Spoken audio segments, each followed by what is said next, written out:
So anyway, I'm going to shut up and stop ambling. And we'll get to some of these comments. So you guys don't post them for nothing, because I love your comments. I do. More often than not, I go back to a video and I read the comments afterwards, especially if I, for whatever reason, aren't able to get to a lot of them. Late night for the old crow to go live. I'm here for it. Thank you, Hitting Licks. I appreciate it. WTF. You know, that's the part of why YouTube doesn't like me, because it never knows when I'm going to pop on.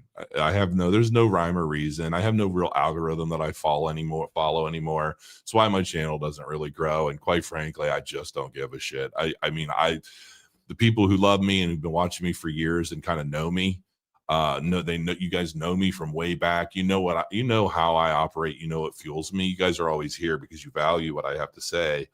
I get a lot of messages though too, and some of them are funny. I know some of you guys just love my voice. Some of you guys just wish I was your boyfriend, apparently. It's a little something for everybody, I guess, and it's all good. I love you all the same. But yeah, on a Sunday. Yes, I am here on a Sunday.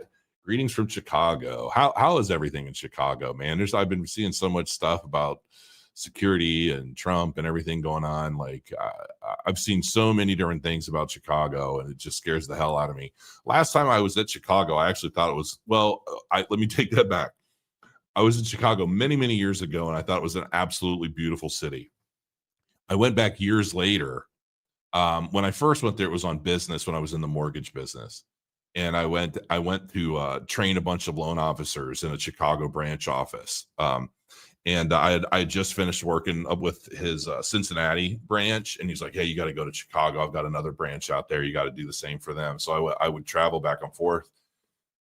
And I'm like, this is a beautiful city, man. I mean, you're walking down the street. You don't have a bunch of people asking for money. There wasn't a lot of homeless stuff. I didn't see a lot of bad stuff.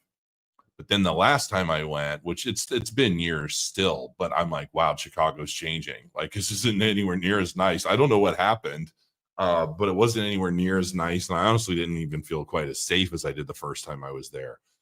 So, and that was shit, man. I mean, that was probably 7-8 years ago, the second time. So I don't know what it's like nowadays, but apparently it's gotten real bad, because I'm seeing the numbers and it's just not doing well.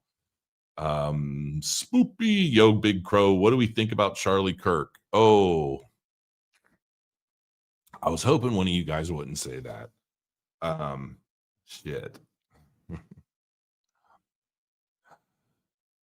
Let me just try and be brief with this.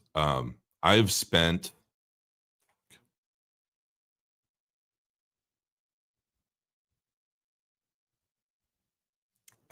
days trying to explain things to my wife without breaking down. That's how I feel about what happened to Charlie Kirk.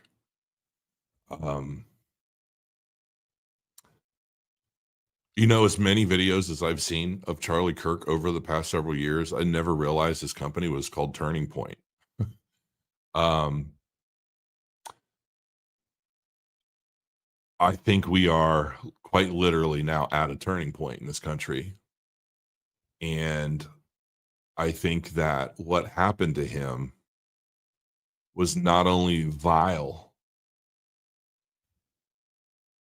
I think it really, not only the act of what happened to him, but the response from these animal-loving, vegan, inclusive, moral high, soapbox-preaching bullshit artists. I think that it basically, their response and their laughter and their glee. Let me put it to you this way.